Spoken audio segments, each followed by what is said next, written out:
vamos iniciar uma conversa com o professor Dr. Hermínio Borges Neto sobre seu percurso acadêmico e profissional até a idealização sobre a sequência FEDAT. Bom, professor, vou iniciar com a primeira pergunta, certo? Se tiver alguma dúvida, alguma coisa que não fique bem clara, aí o senhor pode me perguntar, certo?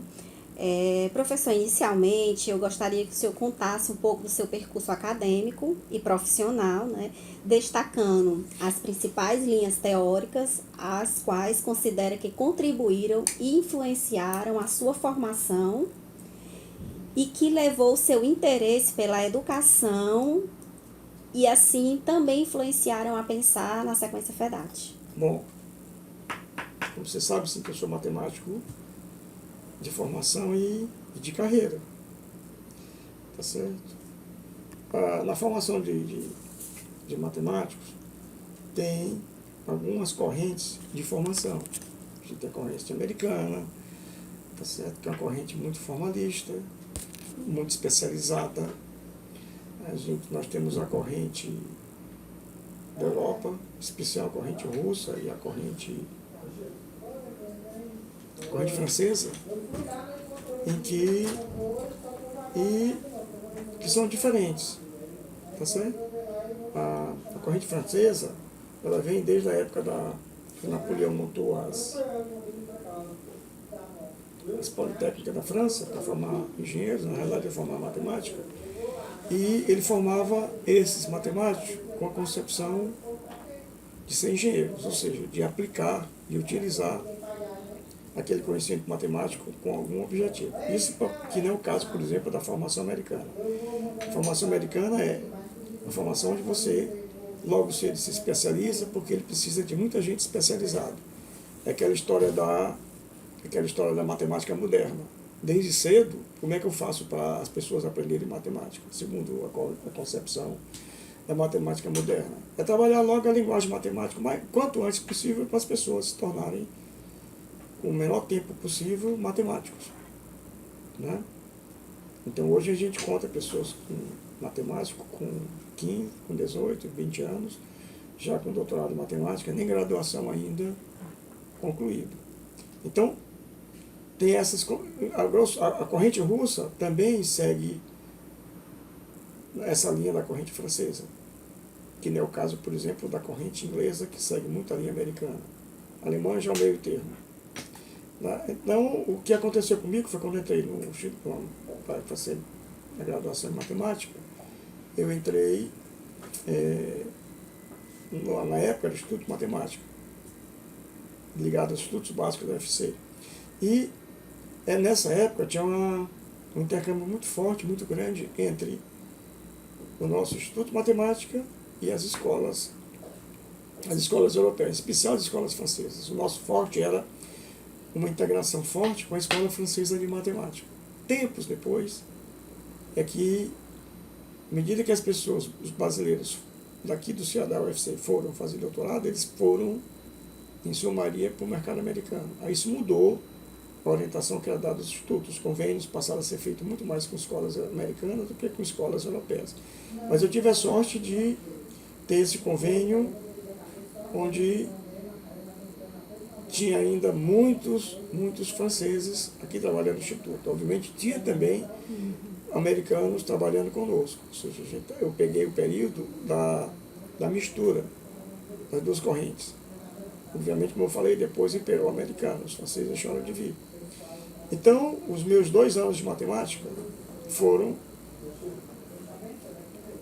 essencialmente com professores brasileiros e professores franceses. Então, com isso, eu pude sentir como é que você podia trabalhar matemática, tá certo? Então, a ideia de trabalhar matemática dos franceses é a seguinte: te dá um problema. Pode ver que é o que o Enem está tentando fazer hoje em dia. Nós estamos aquela coisa de trabalhar disciplinas, né? Então, a gente vai trabalhar, quando chegava com os franceses, toda semana a gente se reunia com eles, então a gente discutia problemas de matemática. Era uma arguição forte, né? De livros franceses e de livros russos. Então eu tinha as correntes, chegava na Rua Santos e dava um problema, que eles entendiam que nós tínhamos condição de resolver, ou seja, que era o platô da sequência FEDAT. É o platô, mas tinha dificuldades agregadas que eu precisava, a partir da base de conhecimento, a partir do platô, poder desenvolver e resolver. E tinha tudo a ver com o que nós estamos fazendo. Por exemplo, você tem ideia, nessa época, os currículos quem era graduado em matemática não tinha cálculo, não tinha álgebra linear, não tinha análise, tá certo? O que tinha era o seguinte: você entrava, você tinha 4 disciplinas básicas: matemática 1, 2, 3 e 4. Então, nessa matemática 1, você estudava as matemáticas todas integradas, como é feito cálculo 1, cálculo 2, álgebra linear, geometria analítica, as estruturas algébricas. Então, era tudo montado numa disciplina só. Então, havia integração e você podia discutir, com determinadas ferramentas, você podia discutir como é que as coisas, uma técnica de uma determinada área de conhecimento, matemática, você podia utilizar em outras áreas. Isso que a gente chama é o que nós chamamos na sequência FEDAT da transposição. Que é aquela habilidade que você tem de um conteúdo que você aprendeu em determinado momento, poder ser utilizado em outra área de especialidade, com outro contexto completamente diferente, você poder migrar as ferramentas que você tinha dominado. Então, essa é a escola francesa, que ainda hoje funciona. As escolas na França hoje não estão mais como antigamente, mas ainda hoje você sente isso. Então, os franceses, eles são menos especialistas do que os americanos. Especialistas no sentido da medicina. Se você é um urologista, você só entende de urologia, você não entende de coração. Você não entende de ginecologia, tá certo? Você não entende de pulmão. Então, essa é a escola de especialidades, de especialistas, que não era na minha época a escola que eu estudei. Então, daí as coisas na realidade começaram daí. Então, quando eu fui fazer matemática, eu fui com a área de especialista, porque quando eu fui estudar no IMPA, era uma coisa formada no modelo americano. Então, você tinha que ter os especialistas. Mas eu tive sorte de não estudar com professores com formação americana. Só. Eu tive a sorte imensa de estudar com professores que tinham formação alemã, certo? E formação francesa. Maioria alemã. Então, no meu grupo de estudo lá de orientação no IMPA, eu tinha 5, 6 professores, todos alemães. Tinha um outro professor que tinha formação americana e tinha um outro professor que tinha formação francesa. Então, eu pude interagir com eles. Isso era muito bom para a formação, porque a gente via que a matemática não era só aquele nicho de especialidade. Tinha tudo a ver com outra ligação com outras coisas, com outras áreas de conhecimento da própria matemática. Tá certo? Então, essa me deu uma formação mais aberta, ou seja, a gente tinha conhecimento mais abrangentes, sem deixar de ter o conhecimento da sua área específica. Tá certo? Que é o grande defeito hoje das formações, ser especialista. Tá certo? Então, foi aí as minhas coisas. E depois, com o tempo, por causa dessas aberturas e as contingências da vida, eu, apesar, mesmo matemático, com bolsista de produtividade do CNPq, etc., eu tinha as aberturas para trabalhar outras áreas de conhecimento. Tinha abertura, por exemplo, para trabalhar matemática aplicada. Tinha abertura eu fui lá no departamento de matemática, a primeira pessoa, outra vez a segunda, a trabalhar com computador, a fazer programas de computação e tentar utilizar a matemática que a gente conhecia usando ferramentas computacionais. Veja bem, isso meados dos anos 80. Né? E não tinha ainda o ferramental que a gente tem hoje de computação que ajudasse. Tudo a gente tinha que pegar, buscar, procurar, porque não tinha ainda essa facilidade. Então isso me dava essas preocupações. Tá certo? E as coisas começaram a deslanchar exatamente quando eu fui chefe de departamento. Fui chefe de departamento de matemática por 4 anos, nos meados dos anos 80, o final dos anos 80, acho que esse final dos anos 80. onde nós tínhamos um problema muito sério com o ensino de matemática. O ensino de matemática é uma disciplina que, na época, cerca de 50 cursos de graduação da UFC, nós ofertávamos matemática para 42. O índice de reprovação muito alto. O índice de tá certo? Então, a minha preocupação começou porque nessa época, como eu estava também mexendo com o computador, então a concepção que eu tinha aqui, o departamento de matemática é um departamento que presta serviço. E o nosso serviço não está sendo muito bom não, porque o público que a gente recebe tem 60%, 70% de reprovação numa turma grande. E não é só nos cursos de medicina, não é só nos cursos de áreas menos aqui em áreas de matemática, mas em áreas duras de matemática, como os cursos de engenharias, como nos cursos de computação, né? Então nós começamos a fazer uns programas para tentar atenuar essas dificuldades. Um dos programas que eu instalei foi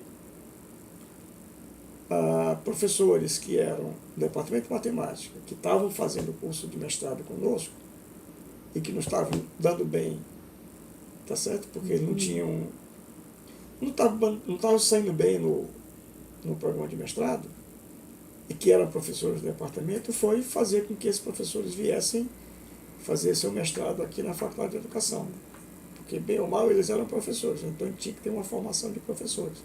Aí eu consegui trazer 5 professores.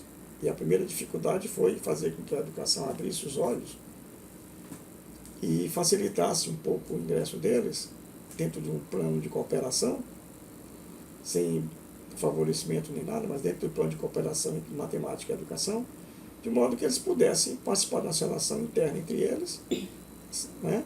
Porque, obviamente, se você pegar um professor de matemática, com a formação de matemática, e botar a fazer uma prova sobre LDB, eu seria o primeiro a ser reprovado.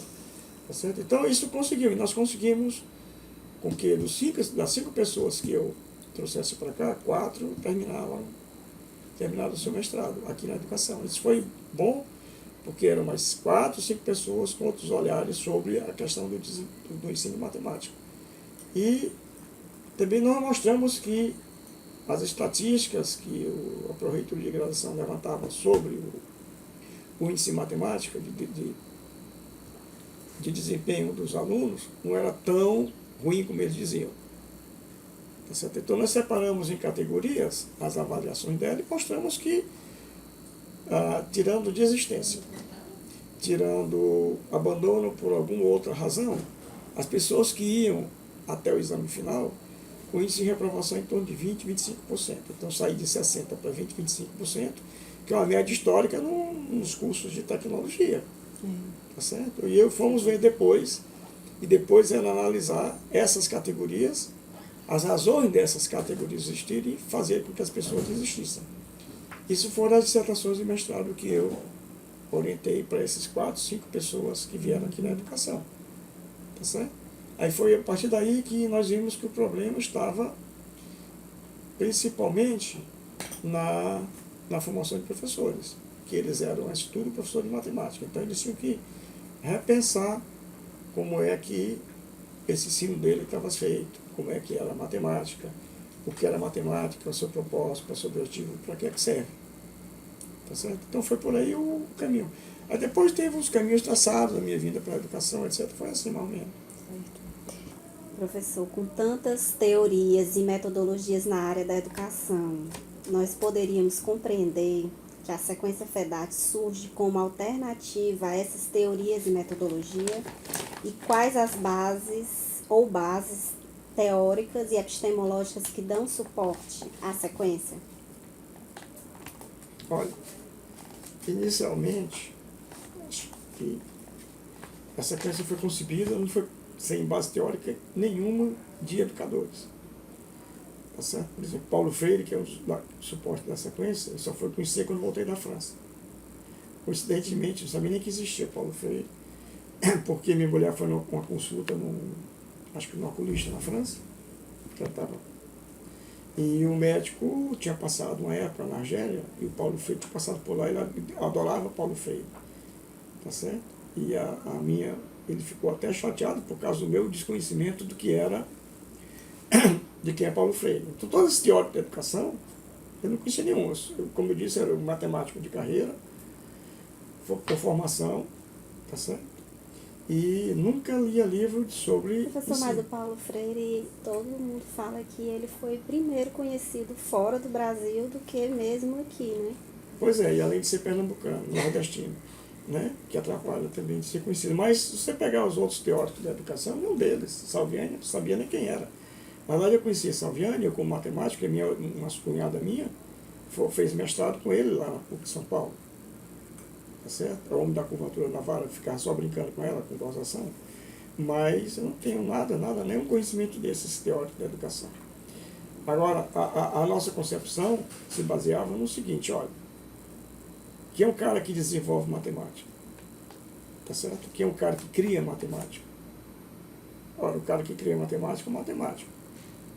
O cara que sabe como estudar matemática, que sabe como aprender matemática, é o cara que cria. É o cara que estuda como se aprende. Então, para mim, a melhor forma, quem deve falar sobre o que é aprender matemática, tá certo? Ensinar nem tanto, mas como é aprender matemática, como se aprende matemática, só tem uma pessoa que pode falar com muita profundidade e sapiência, é o matemático. Tá certo? Foi daí que surgiu a ideia da sequência FEDAT, tá certo? Que o professor pudesse transformar a sala de aula como sendo um ambiente de matemática trabalhando.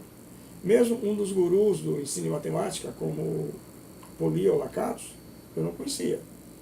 Tá certo? Eu tive conhecimento de Polia quando eu estava fazendo curso de análise no meu final de graduação, onde um professor apresentou um passo a passo do processo de Polia de resolver problemas. Para how to solve it, como resolvê-los, né?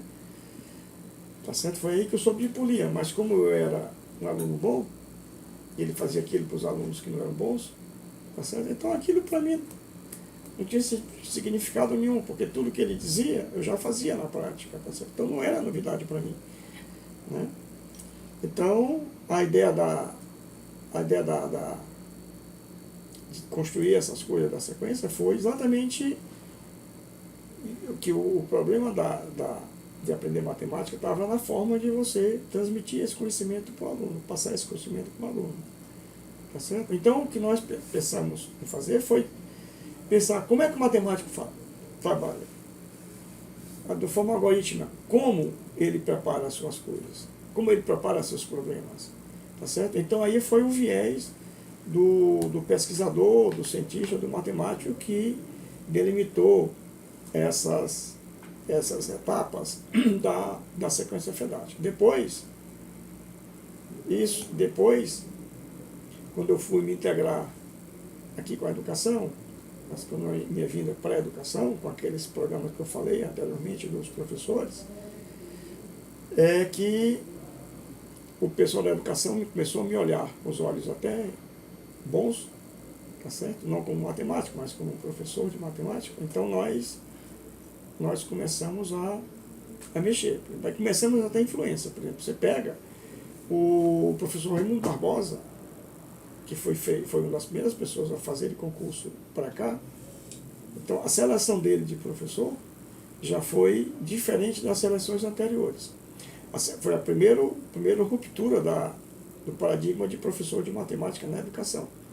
O professor de matemática paradigma é um cara que era bom de aula, que entendia de metodologia e entendia de didática, mas não sabia de matemática. O Barbosa, o professor Raimundo Barbosa, foi meu colega de turma. Então, nessa época, eu já estava aqui, orientando alunos, dando pareceres em projetos que tinha aqui na faculdade sobre ensinos, no modo geral, sobre o projeto Minerva, coisas assim. Eu já dava pareceres para eles, orientava, dava sugestões. Então, quando apareceu o concurso, a primeira ruptura foi que o cara tinha que saber matemática. Então, começaram a cair questões em que o professor que vinha participar do concurso tinha que ter um domínio de matemática mais acentuado, e não simplesmente entender de metodologias e didáticas, né? Pronto, aí a partir daí fui me entrosando, o grupo foi criado apareceu uma proposta aqui na educação, que a professora Anioli conseguiu, que ela fez parte do nosso grupo desde quando eu vim para cá desde o começo. Inclusive a Anioli era coordenadora da disciplina Tópicos de Matemática, que a Anioli na coordenação criou. Ela foi criada exatamente para poder dar aula de matemática no modelo francês. A disciplina Tópicos de Matemática, se você olhar, é uma disciplina que não tem ementa. Aliás, tem ementa, mas não tem ementa que tem que trabalhar isso com tópicos específicos. Ela tenta ementa geral, abrangente, que o professor chega lá e, dependendo da turma, trabalha o que acha que seja relevante para aquele público. Né? Então, essa é a ideia do tópico de matemática. Então, essa disciplina foi criada exatamente para poder eu me inserir e poder ofertar disciplina para os alunos de graduação. Aí nós fizemos várias da pedagogia.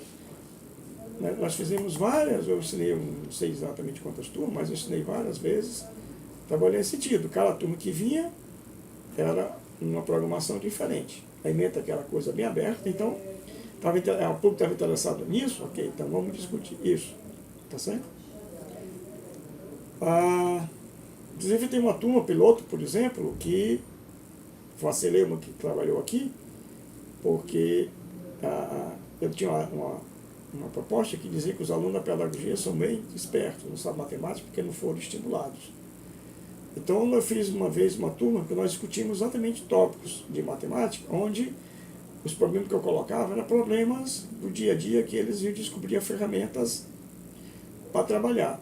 Essas ferramentas que elas escolhiam para trabalhar eram ferramentas que eram do conhecimento dela, mas ainda não eram sofisticadas o suficiente para resolver aqueles problemas. Então, a gente partia de uma situação bem contextualizada para eles, eles iam atrás de resolver o problema. Você vai olhar, é mais ou menos a sequência FEDAT que a gente fazia. E no final, quando eles resolviam os problemas, eles iam para o quadro, apresentavam o problema, e a partir daí a gente criava um modelo matemático que representava aquela solução que era dada. Então, apareciam soluções que resolviam usando aritmética, apareciam soluções que era tentativa e erro, existem soluções que eram um pouco mais sofisticadas, que traziam um pouco de álgebra, e o trabalho da gente é exatamente pegar essas soluções, sistematizar de modo que chegasse no modelo matemático axiomatizado. Se você olhar, são as etapas, exatamente as etapas da sequência FEDAT. Tá? Então, com o tempo foram evoluindo e essas etapas foram criadas. O boom disso foi quando a professora Anioli conseguiu, o Estado estava se programando para dar grande formação para professores da rede pública estadual, que era o boom do construtivismo. Então eles precisavam de muitos professores, não sei exatamente quanto, mas se não me engano era 12 turmas com 40, era muitos professores. E precisava de um grupo de professores que entendesse de construtivismo, que eu não sabia o que era. Né? E como a Ana estava já no nosso grupo, e a gente discutindo as propostas de trabalhar matemática, esse negócio, então ela conseguiu que o nosso grupo fosse contratado. Aí nós juntamos uma série de professores, e aí foi daí que surgiu o grupo FEDAT. Todos trouxemos professores de matemática, e o fundamental é que os professores que vinham eram pessoas que tinham um bom conhecimento de matemática, suficiente para trabalhar aqueles conteúdos, e tinha um grupo de professores, como o professor Barbosa, a professora Anioli, que tinha uma formação mais pedagógica que dava o suporte que a gente precisava para aquelas orientações. Pronto. Isso foi um sucesso, tá certo? E nós não avançamos mais, era exatamente por questões de injunções políticas. Tinha coisas que eles queriam que a gente fizesse, que a gente não concordava, então se rompeu. Mas foi o boom onde as coisas realmente começaram a deslanchar com a sequência. Então nós não tínhamos no início nenhuma base desses educadores. Nós tínhamos base de matemáticos, como Ismaili, tá certo? Que é matemático muito bom, tá certo? O que se dedicou, depois de aposentado, se dedicou ao ensino. Ele foi orientador de doutorado e vários professores de matemática hoje ainda no mercado, ainda trabalhando. Então é aquela concepção original. Depois, com o tempo, que eu fui me embelezando, eu fui me sofisticando, eu fui pegando uns alisamentos. Então, foi que essas teorias foram vindo e nós mostramos que aquilo ali contemplava a sequência. Por exemplo, A base da sequência Fedati é o método científico. Se você olhar exatamente o método científico, aí você, por quem? Popper, Wittgenstein. Se olhar, eles estão lá dentro da sequência, embora não tenham aparecido. Depois é que a gente foi vendo como a gente precisava sofisticar a linguagem, mostrar que a gente, que não era caído do céu, realmente não foi caído do céu, foi fruto de experimentação e de divagações. Então começaram a aparecer. Começou depois a aparecer o Polia, o Lakatos, apareceu o Davis e Reich, por exemplo. O Davis e Reich, no final dos anos 90, no meados dos anos 90, eu já utilizava o Davis e Reich no curso de História da Matemática. Tá certo? Que, na realidade, no curso de Fundamentos da Matemática, né?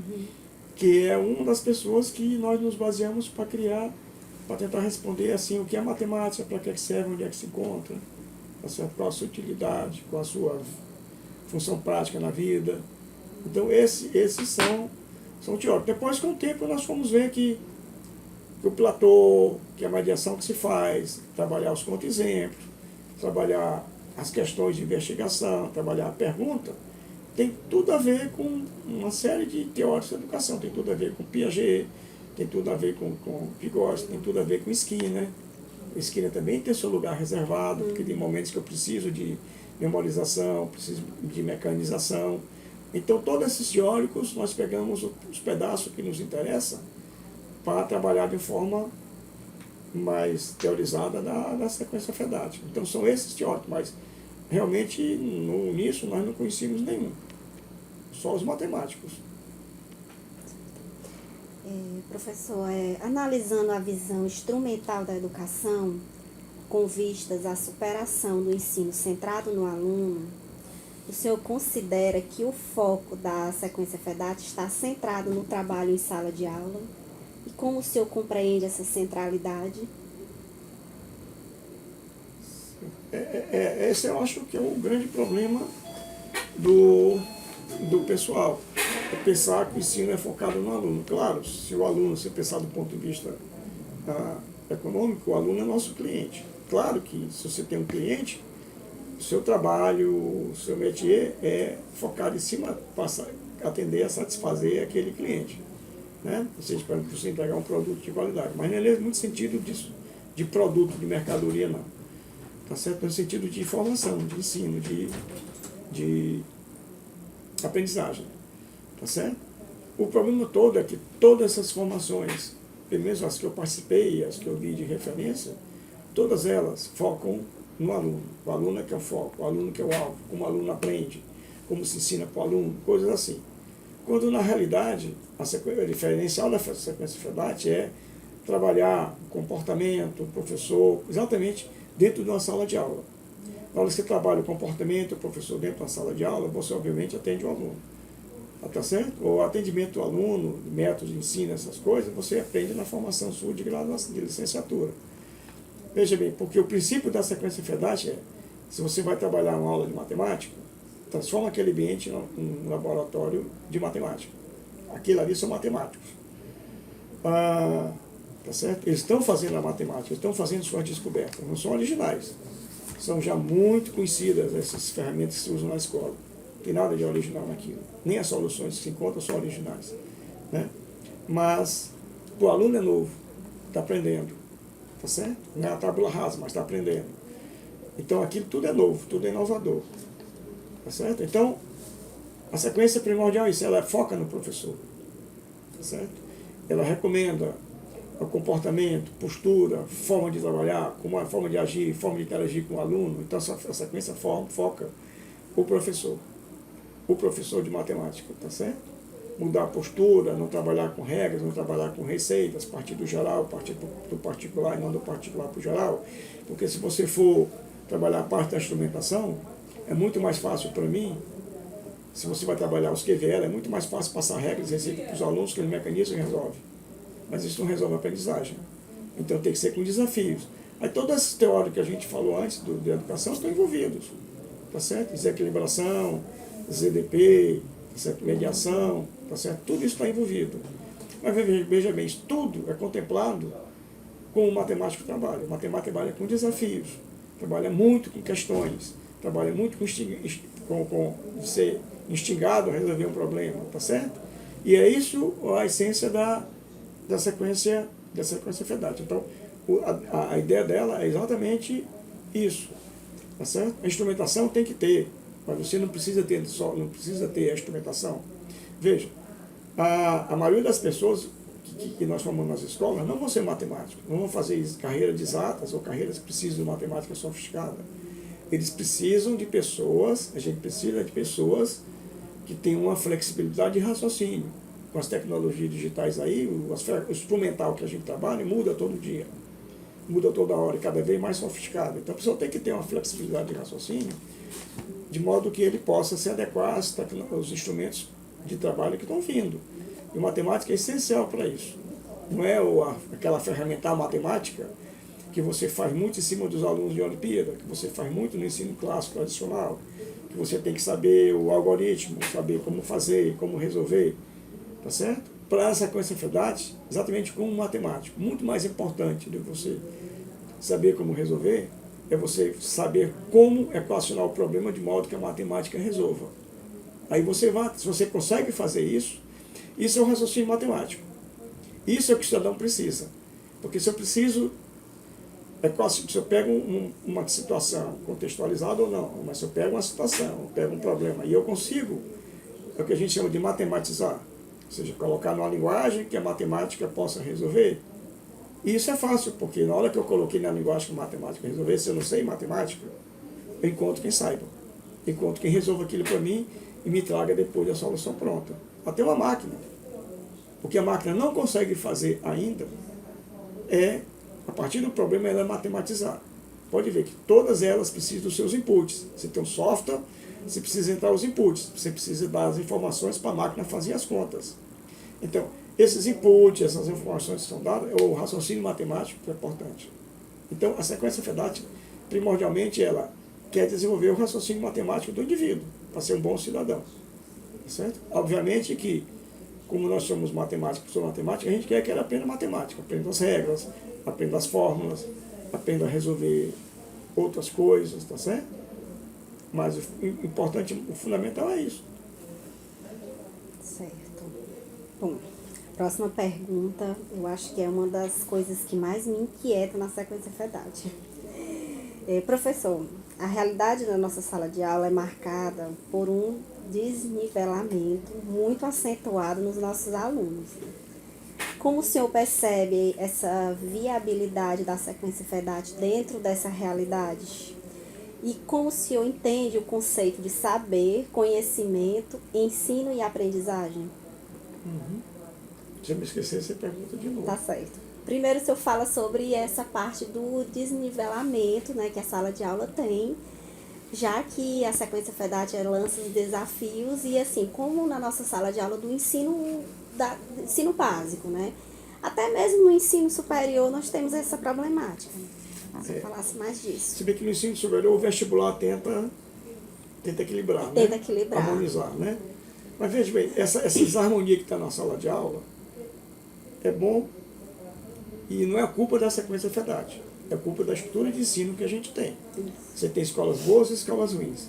Mas isso acontece, por exemplo, na Europa, acontece na Inglaterra, acontece nos Estados Unidos, que eu conheço bem essas situações. Por exemplo, na escola francesa, tá certo?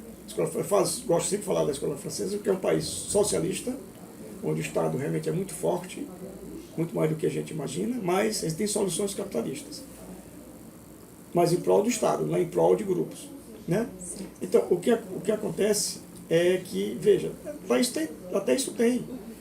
Quando o estudante lá francês ele tem os ciclos, quando ele termina um ciclo, o ciclo seguinte, se ele tiver um rendimento, ele vai para uma escola digamos, de nível melhor do que as outras. Se bem que as escolas lá geralmente são escolas boas. Mas das boas tem as melhores. Não é que tenha ruim. Lá não tem escola ruim. Tá certo? Sim. Tem as escolas boas. Obviamente que tem as escolas de topo que são públicas. Tá certo? Os abestados, os lesados, os colonizados que quando vão para a França, eles colocam os filhos para estudar nas escolas privadas. Que é a grande besteira que ele faz. É só gastar dinheiro, porque a escola pública é melhor do que as privadas. Tá certo? Geralmente as escolas privadas são aqueles que têm influência em inglês, vão para uma escola privada, a escola privada oferece como bombom para levar esses colonizados o ensino bilíngue. Francês e a língua que você, a sua língua natural, a sua língua nativa, né? Tá certo? E a escola pública lá também faz isso. Tá certo? É questão de ser colonizado ou não. De você poder estudar, por exemplo, com refugiado. Tá certo? É comum você estudar na sua sala, cheio de refugiados, refugiado de guerra, refugiado porque vem de outros países que têm problemas sociais. Então é comum você encontrar isso na escola pública, mas é de qualidade. Tá certo? Então esse problema é um problema do ensino, não é só na sequência FEDAT, é um problema do ensino. Tá certo? Mas, de todo modo, a sequência FEDAT, ela se preocupa com isso, porque não é muito problema você ter o de nível. O que é problema é você ter uma turma de 60, 70, 120, 100 alunos. Esse é um problema. Mas se você tem turma com número... E também não é o fato de você ter 100, 120 alunos na sala de aula que vai te atrapalhar, porque é o problema de você estar só com 120 alunos. Você não tem o suporte, por exemplo, de monitores e pessoas que possam lhe ajudar. Isso atrapalha. Mas veja bem, pela sequência, pode ver que ela pensa nisso. Quando na sequência tem o que a gente chama de platô.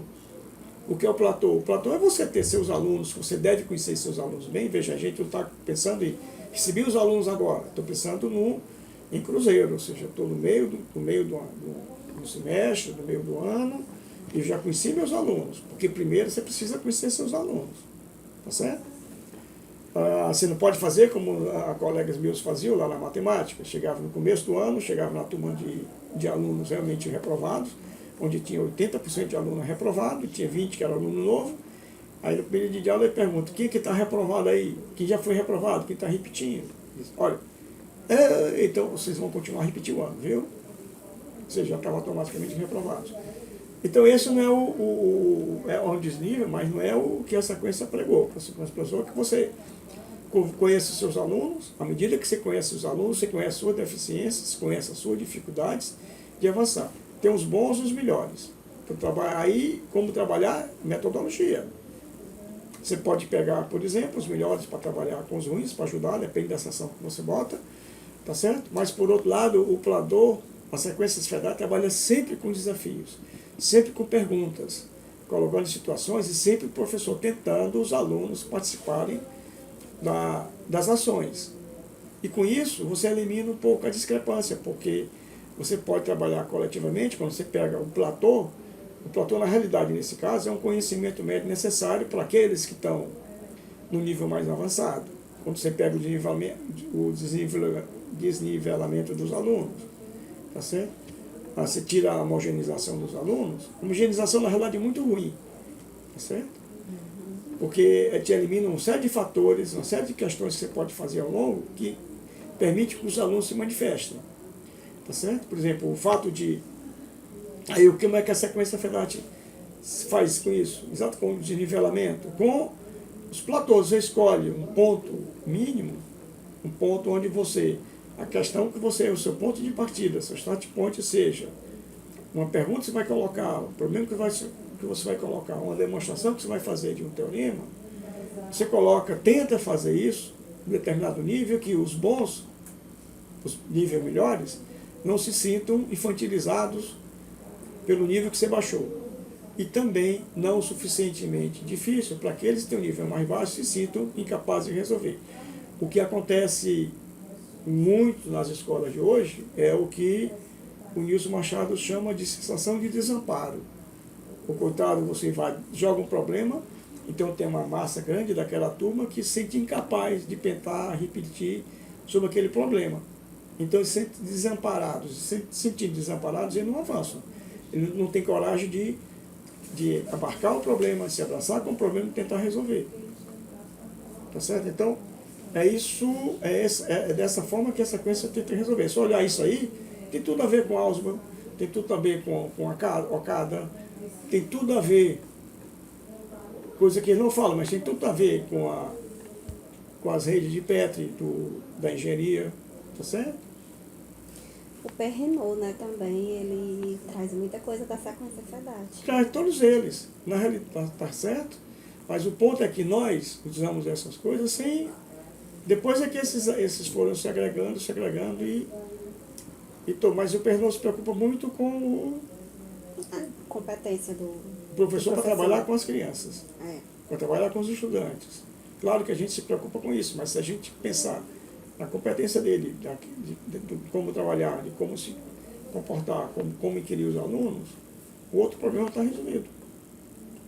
Aí você vai falar um pouquinho sobre saber, conhecimento, ensino e aprendizagem, né? Como eles se relacionam com a metodologia. Essa coisa do saber e do conhecimento não estava na proposta original da sequência. É o que eu disse. À medida que a gente foi se polindo, foi se aprendendo outras coisas, a gente foi agregando e tentando formalizar ou criar um modelo teórico do que seja a sequência de FEDAT. Na realidade, essa fundamentação é baseada em duas pessoas, principalmente na verdade, três pessoas, na Regine Doady, da Escola Francesa do Ensino de Matemática, quando ela fala a relação outil-objet, ferramenta e objeto, ou da Geometria Dinâmica Francesa, quando ela fala em desenho de figura, e que isso é a tese de doutorado da Regine Doady, que eu também não conhecia. Eu conheci o marido dela, o Daniel Doady, que é um matemático francês muito famoso, mas não conhecia a Regine. Depois eu fiquei muito mais amigo da Regine do que do Daniel.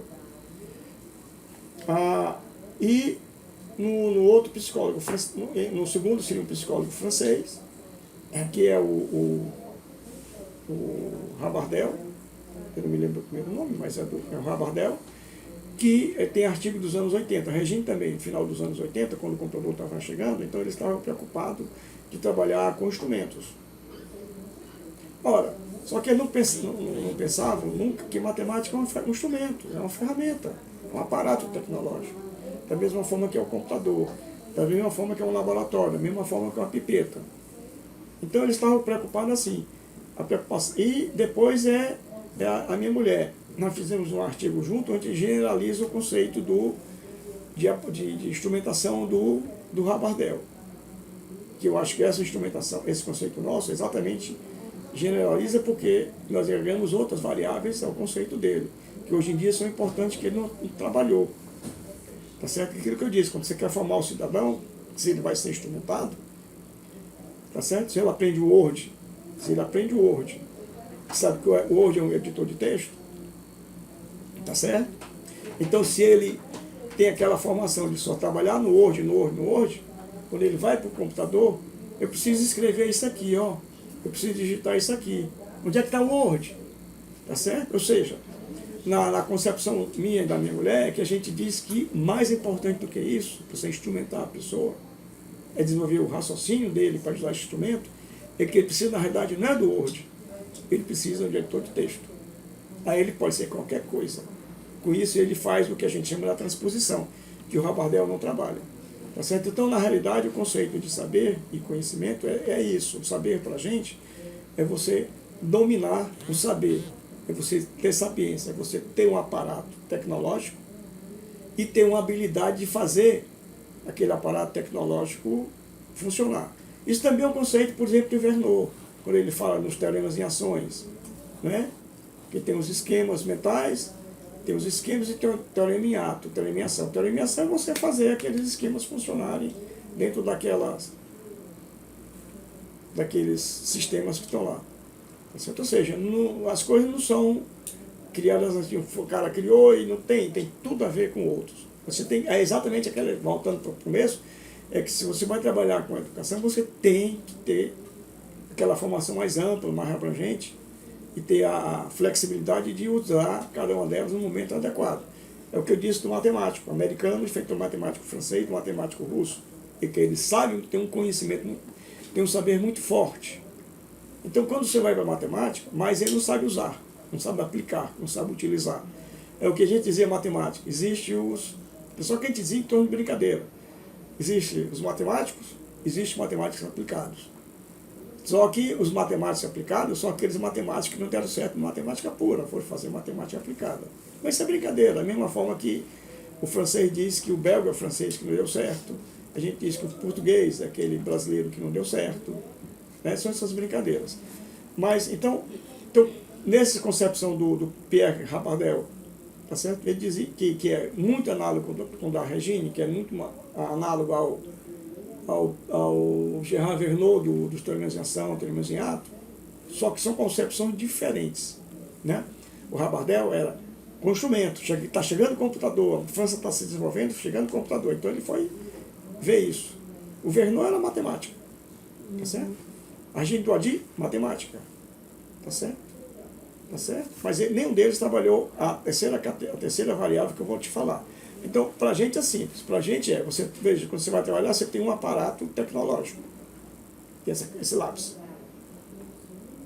Então, e você tem o ser humano aqui. Isso o Rabardel faz, o Renault faz, todos eles fazem. A Michelle, a Regine nem tanto. Então, para esse lápis funcionar, para esse aparato funcionar e virar tecnologia, virar instrumento, precisa de uma ação cognitiva sobre ele. Aí eu vou fazer o lápis e vou escrever. Então, essa ação, eu vou pegar o lápis aqui, eu preciso escrever. Está aqui o lápis, está aqui a mãozinha do Hermínio. Então, eu preciso ter uma habilidade de minha mão, pegar o lápis, pegar, empunhar, e as coisas que eu aprendi de usar aquele instrumento. Então, esse conjunto, formado por essa habilidade de fazer o instrumento funcionar, e o instrumento ao lado, é o que a gente chama de saber. O que acontece muito na realidade hoje em dia é que tem muito sabido. Você pega as teorias do Piaget, o construtivismo, está lá a teoria do Piaget e está lá o conhecimento. Então são aquelas pessoas que pegam a teoria do Piaget, conhecem bem e começam a ensinar para os outros. Começam a fazer aquela teoria, começam a explicar, começam a descascar, começam a usar aquela teoria. Tá certo?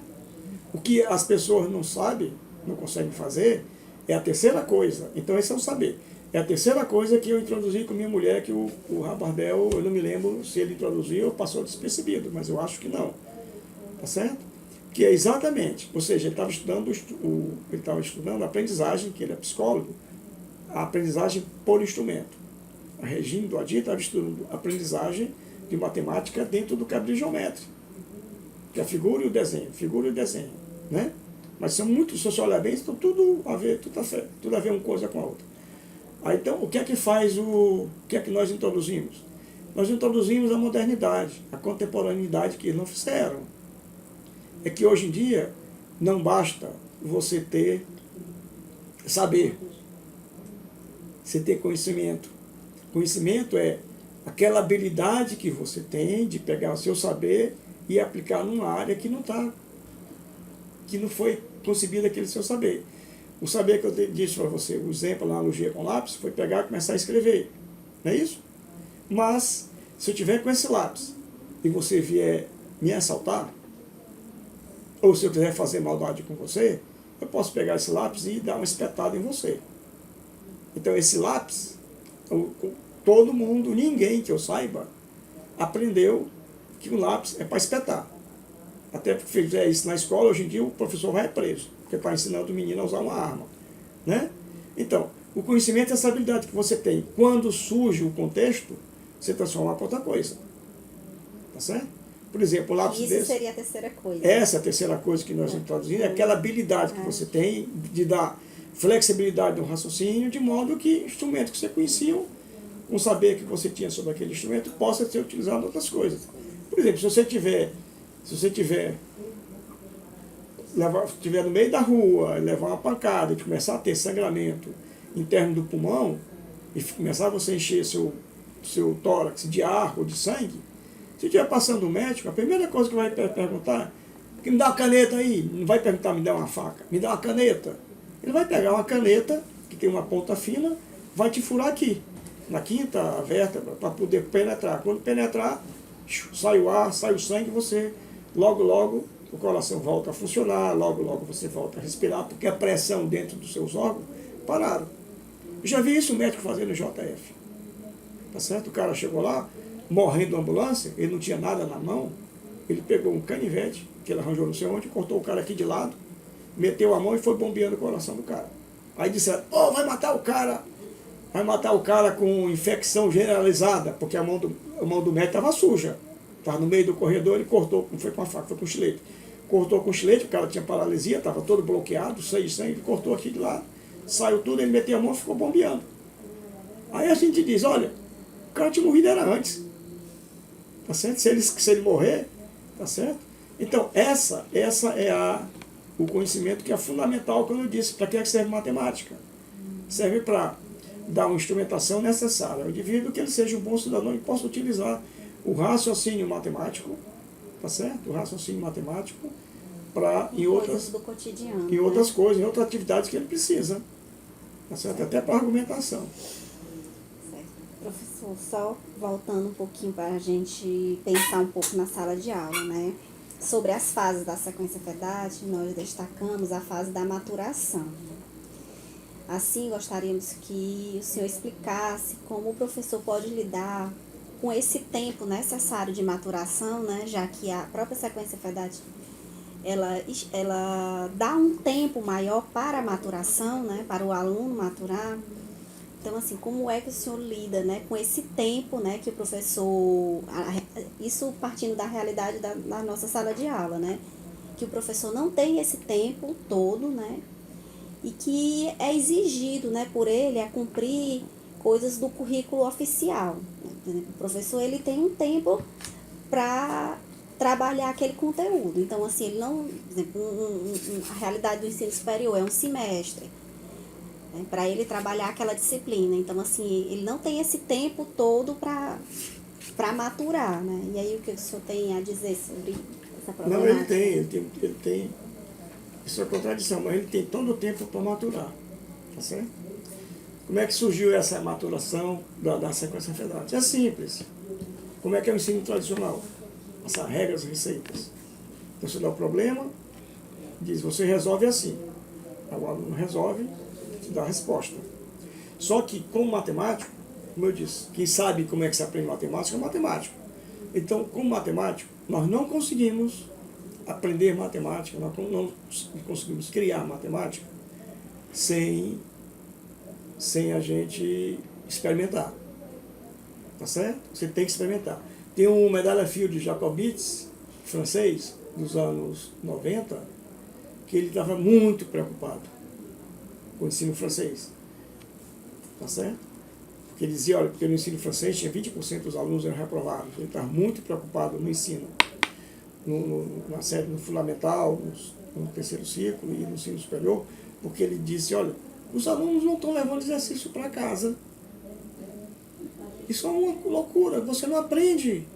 Você não aprende matemática sem exercício, você não aprende matemática sem exercitar. Tá certo? Você decora regras, receitas que logo depois, quando passa aquele estresse, você desaprende. Tem um estudo da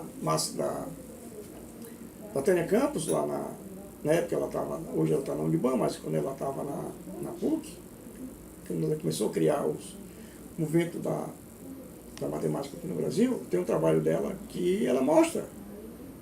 Ela mostra que o aluno aprende fração na quinta série, quando chega na nona, esqueceu. Não precisa mais.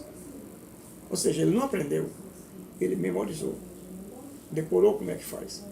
Tá certo? Exatamente porque, como é que tradicionalmente as coisas funcionam. Isso, como eu disse. Então, quando a sequência surgiu, era o seguinte, exatamente isso. O aluno tem que experimentar, o aluno tem que trabalhar a descoberta, o aluno tem que errar muito. Porque uma característica do trabalho do matemático é que ele erra muito mais do que acerta. As conjecturas que a gente levanta, as problemáticas que a gente levanta na pesquisa do dia a dia do matemático, a gente erra muito mais do que acerta. Tem até aquele problema clássico, aquela história clássica que eu falei de um colega meu que dizia que no colégio do filho dele perguntavam o que é que seu pai faz, o que é que seu pai faz. Que tem sempre isso nas escolas, todo ano, né? Geralmente na semana dos pais ou das mães, né?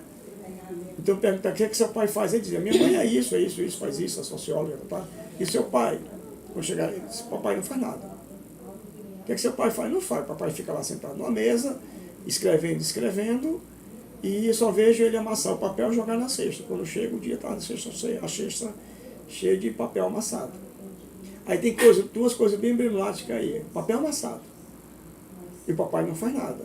Papai não faz nada significa que ele passa o dia escrevendo, e o amassado significa, entre outras coisas, coisas que não deram certo. Mas uma coisa que o matemático faz é que o matemático de carreira, ele não rasga papel.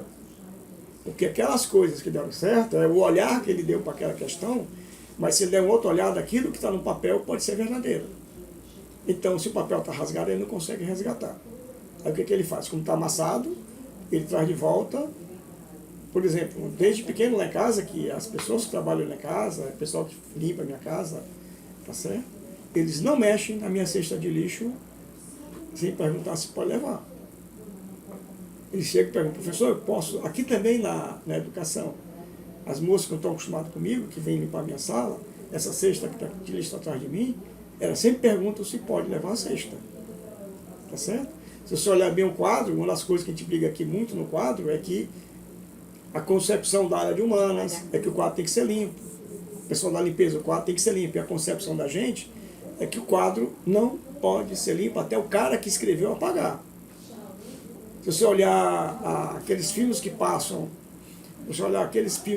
sobre matemática, sobre aquele matemático hard que era esquizofrênico, esse negócio, se você olhar, os problemas são colocados em corredores e ninguém apaga. Coloca o problema e deixa a pessoa escreve os rascunhos do que está tentando resolver, quando encontra. Mas não se apaga, a regra de ouro é que não se apaga. Então você pega o laboratório aqui na matemática, que tem essa concepção, todo laboratório, todo instituto de matemática, essa característica, os corredores são longos, são largos, e é cheio de quadros, cheio de giz para escrever.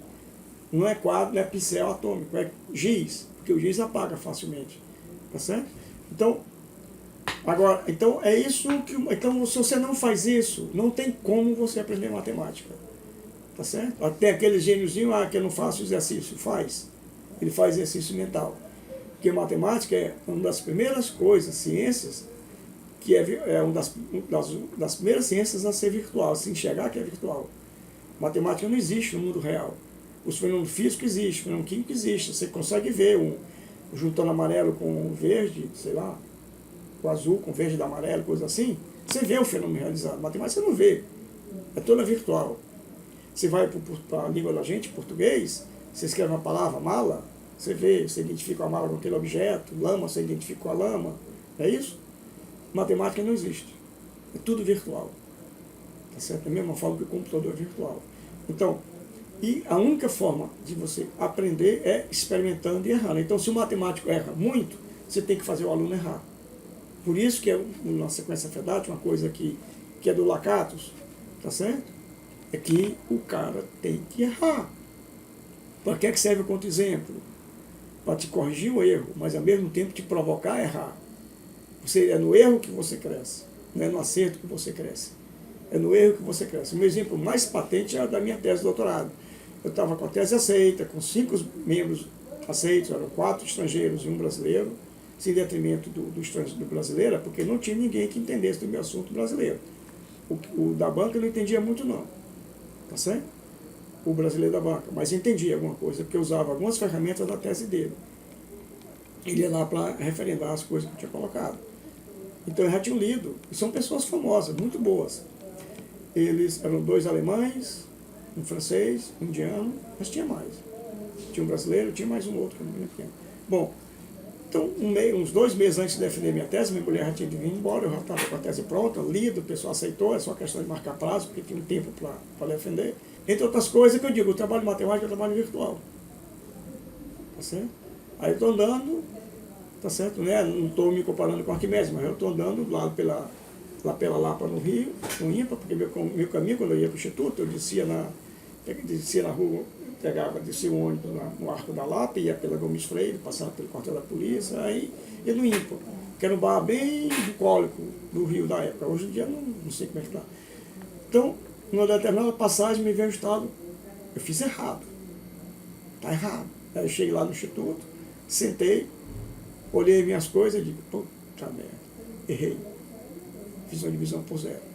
Aí quando eu esperei meu orientador chegar, que ele chegava por volta de 10, 11 horas, ele disse, Cal, tem um buraco na minha tese, fiz as coisas erradas. Ele disse, bem capaz mesmo, porque o que você ia fazer, eu esperava que saísse, não era isso não. Aí eu passei assim, quase 30 dias trabalhando 24 horas, acabou minha folga, eu fiquei mais de filosofo, relaxando para a defesa. Pronto, corrigi, fui para a banca, quando eu apresentei os resultados para ele, a gente refez os resultados, distribuiu para a banca. Aí quando eu mostrei, disse, era isso que eu queria. É isso que eu estava esperando que saísse. Ou seja, o feeling dele, o sentimento dele, era muito forte. O trabalho basal foi eu que fiz. Tá certo? Então, é no erro.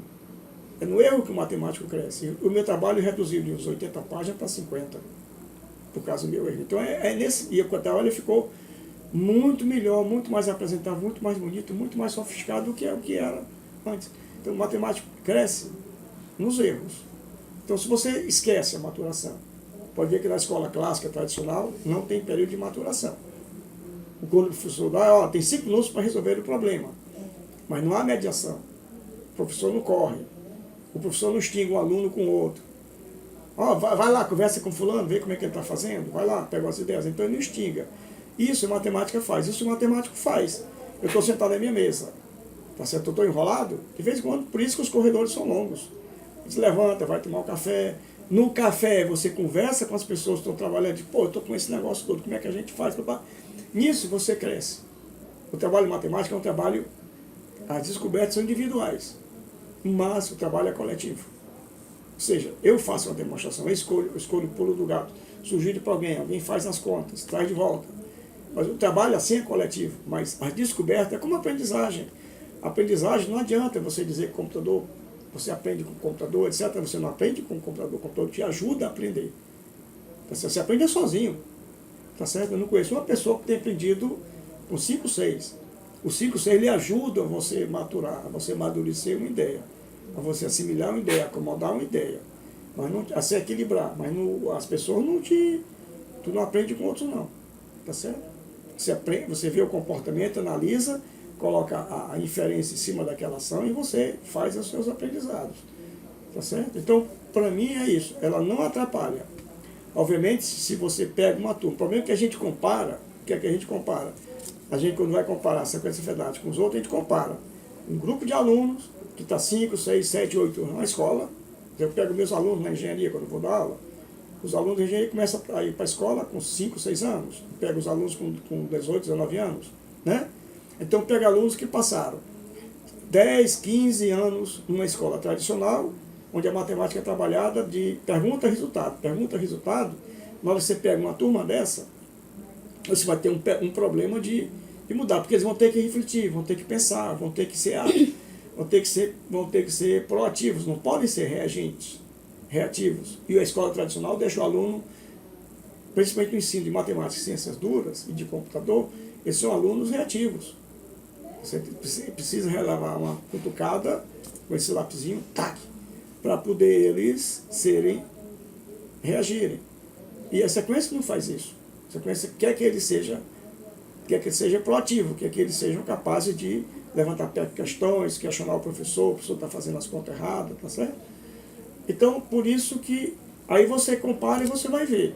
Mas, se você pegar uma turma agora, e você vai conhecer esses alunos, vai trabalhar de um determinado jeito, durante 15 anos, como fez de forma tradicional, você vai ver a diferença deles. Agora, vão ser alunos chatos, vão ser alunos que vão dar problema na escola, porque são alunos que questionam. A escola gosta de aluno questionador? A escola gosta que o aluno diga, estou no meu direito, eu não posso fazer isso, você não pode me cobrar isso. Aí você pega a educação infantil, pega um bocado de adolescente, assim, né? Pega um bocado de adolescente que são questionadores, que não aceitam as coisas assim, empurrado, goela abaixo, a escola não gosta. Tá certo? É mais fácil ser bem comportado. Certo? Então entra aquele autoritarismo da forma clássica de trabalhar matemática. Então, o que a sequência, se você pegar a sequência, ela vai funcionar.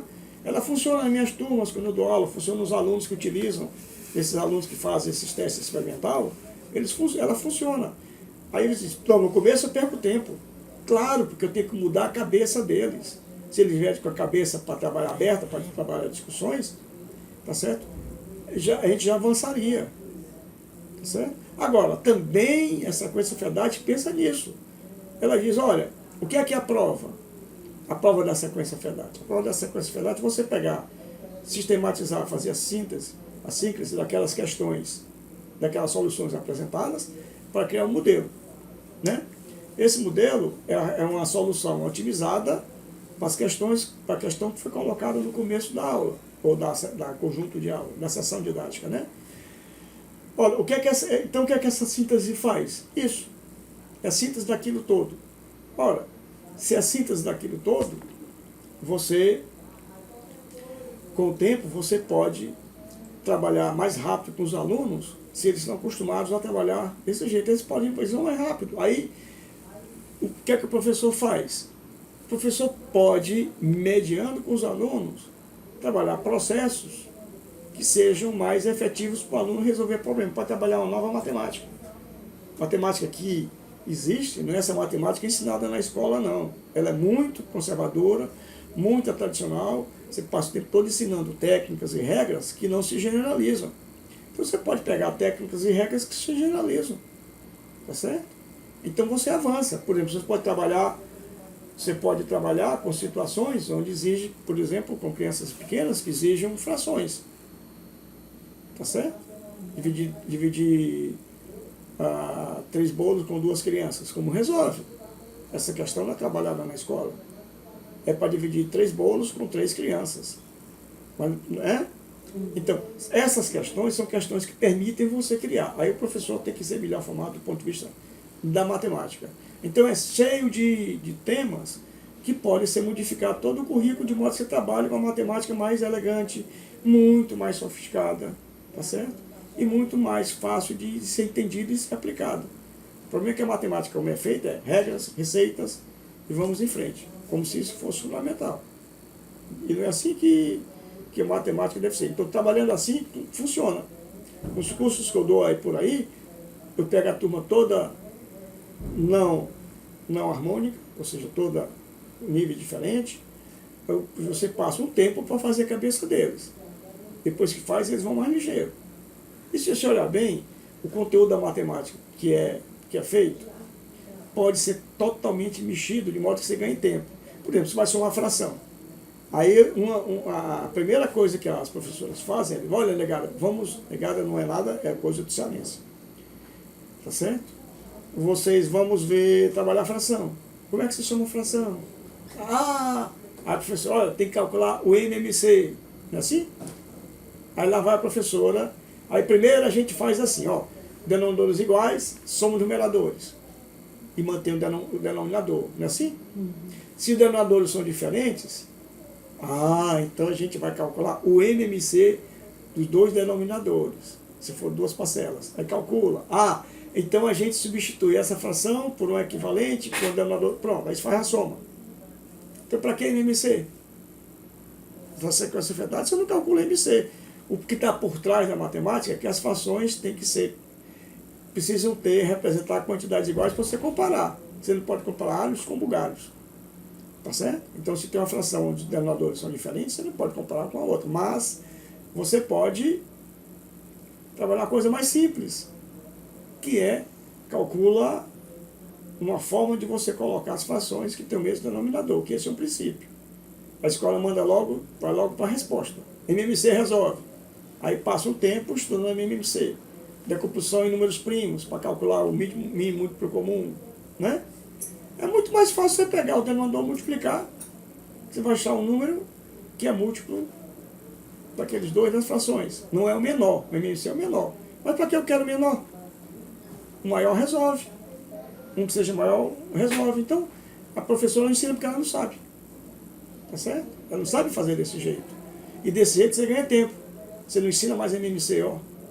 Pode ver que tem lá. Aqui os números tais. Qual é o MMC deles? Aí tem aquele algoritmo de calcular MMC, né? Que você vai dar compondo, depois multiplica e vai encontrar aqueles, não é isso? Os maiores potências para poder ser múltiplo. Não precisa. Então o MMC não precisa. O MMC não precisa trabalhar nas escolas trabalhadas. Então, se você vai passar com essa FEDAT, tentando enxugar realmente o que é importante da matemática, você enxuga o currículo. Certo? e você ganha na qualidade, porque você vai aprender a matemática, não vai aprender receita. Então tem vários, é cheio disso. É cheio disso. O que é que precisa fazer? Pessoas que entendem a sequência, que sabem matemática, que a gente muda esse currículo e fica um currículo muito mais enxuto, muito melhor de se aprender. Porque é assim que o matemático trabalha. Quando a gente veja, diz, pô, está inventando coisa nenhuma. Quando você vai trabalhar lá, no curso superior, no curso de mestrado, quando você constrói uma coisa chamada domínios de fração, tá certo?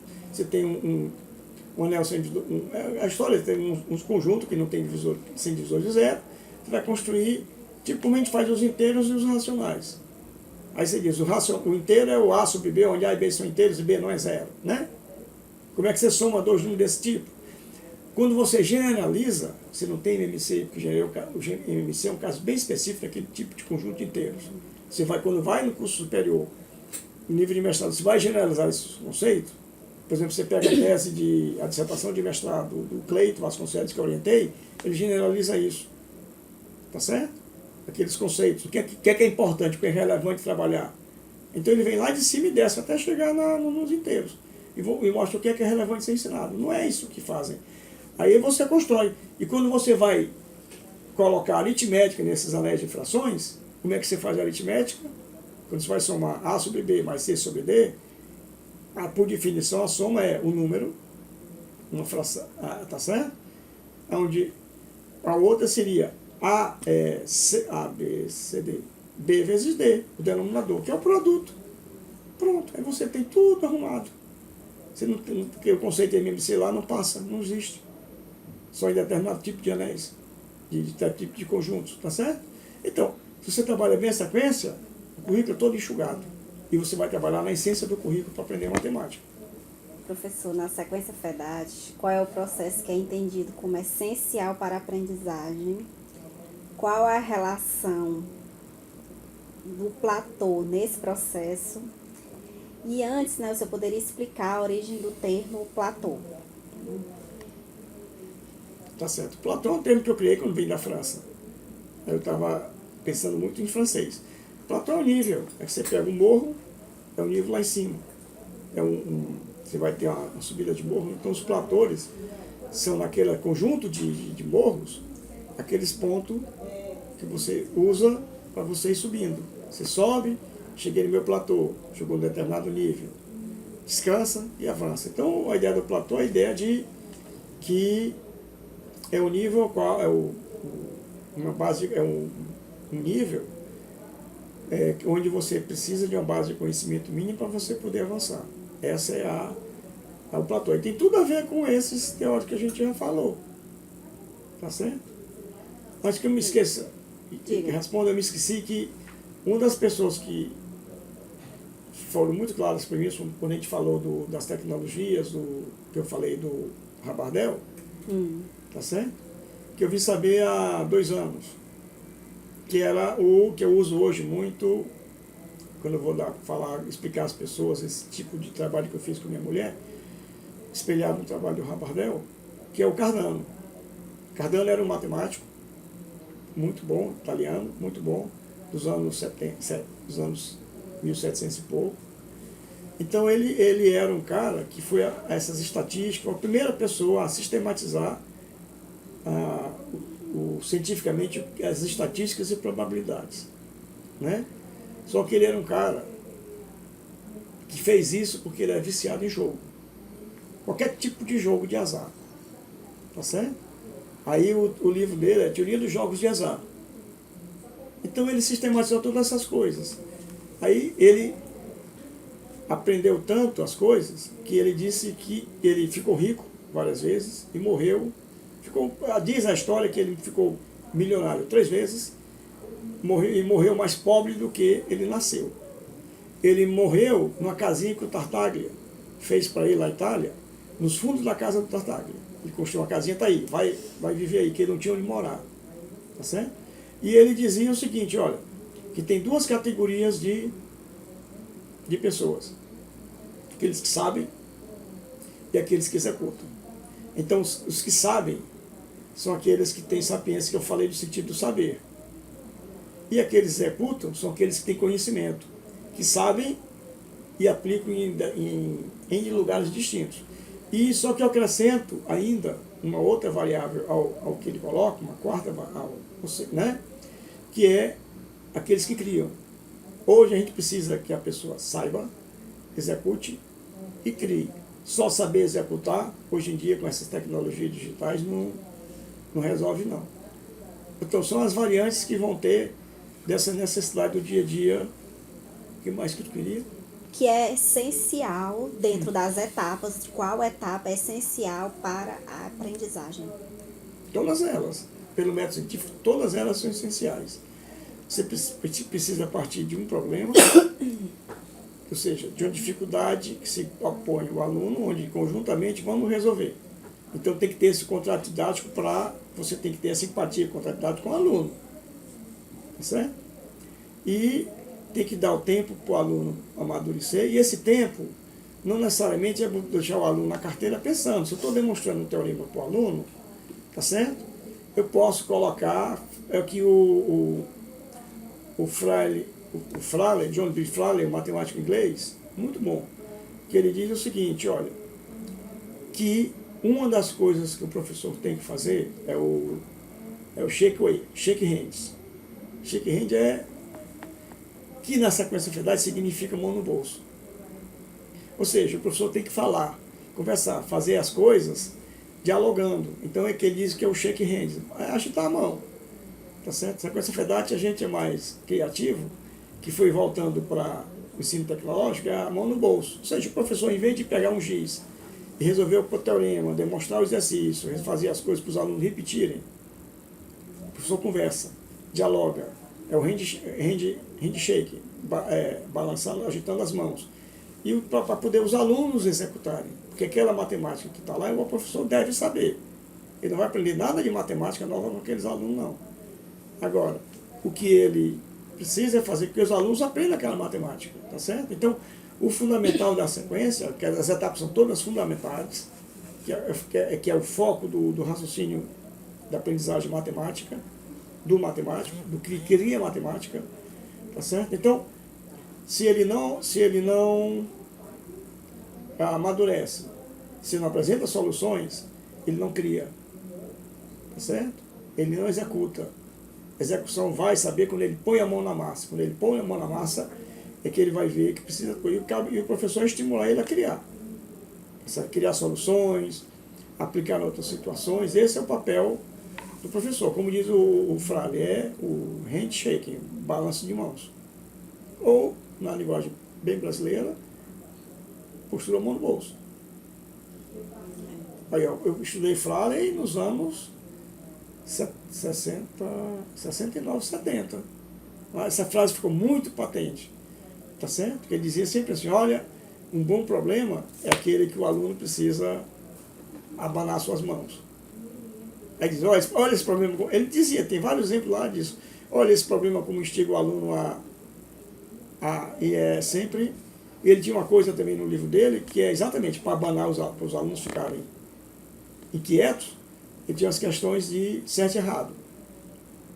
Tá certo? Ele perguntava, isso aqui dá certo e errado.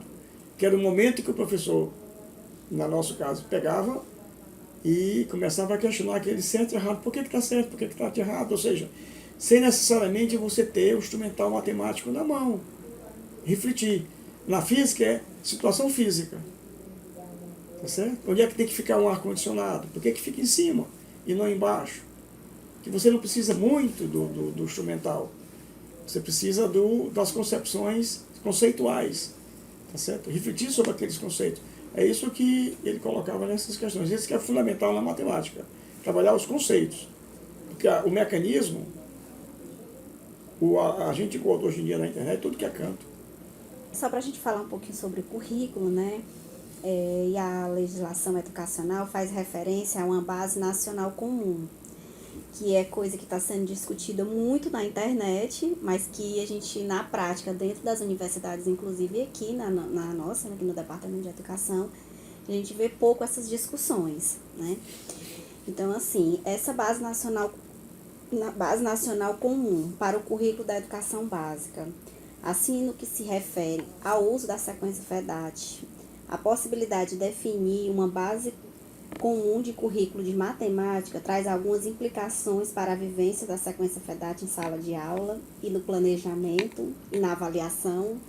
Aí o senhor vai falar só um pouquinho sobre as concepções da sequência FEDAT, sobre esse currículo de matemática dentro da Base Nacional Comum. Não vai não, atrapalha não. Pelo contrário. Tá certo? Pelo contrário, eu não vejo muito empecilho para a gente trabalhar a sequência não. Pelo contrário, cada vez mais você precisa de um cidadão crítico. E a sequência que a sequência faz é um cidadão crítico. Tá certo? Então essa Base Nacional Curricular, isso acontece na França.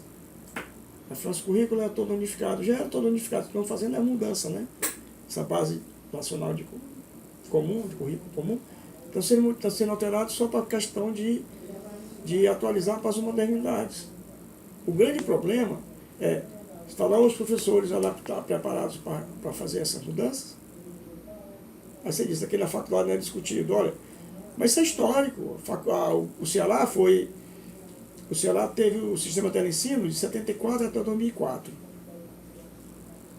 Né? Teve um determinado ano, que eu não me lembro mais quando foi, que ele foi universalizado. Ou seja, pelo sistema teleensino, né? Uhum. Quando ele foi universalizado, a gente chegou a ter 300 mil estudantes trabalhando no sistema teleensino. Então, de 74 a 2004, são 30 anos. A Faculdade de Educação não tinha uma televisão. Tá certo? Hoje em dia, com essa base curricular, o forte vai ser tecnologia. A Faculdade de Educação retira a tecnologia o tempo todo. Educação à distância, que é uma base, um instrumento muito bom para você trabalhar com seus estudantes. Por exemplo, o Google está lá. O Google está agora lançando o G-Education, o Google Educacional. O que é o G-Education? O G-Education do Google nada mais é do que um ambiente nas nuvens que você pode expandir, abrir suas salas de aula. Aí tem avaliação, tem atividades, tem acompanhamento, tem chat, tem todo esse feedback. Para a faculdade estar preparada, esse é o aluno que vai pegar. A faculdade está preparada para o aluno trabalhar com os notebooks, com os tablets, de jeito nenhum. Tá certo? Então você pode botar a base que você quiser fazer se você não trabalhar o professor. Foco continua sempre o professor, a formação deles. Tá certo? Quando a gente vai chegar lá? Tão cedo. E com essas leis que estão saindo aí, com essas reformas disso, daquilo, outro, as coisas vão ficar mais difíceis ainda. Bom, e para finalizar, o senhor gostaria, professor, de fazer algum comentário em algum tema que não foi relevante aqui na nossa conversa? Não, acho que foi tudo, né? Foi tudo. Tudo contemplado. Então, nós gostaríamos de agradecer o professor Dr. Hermínio Borges Neto por essa conversa, né, que foi muito enriquecedora. E obrigado, professor. Ok.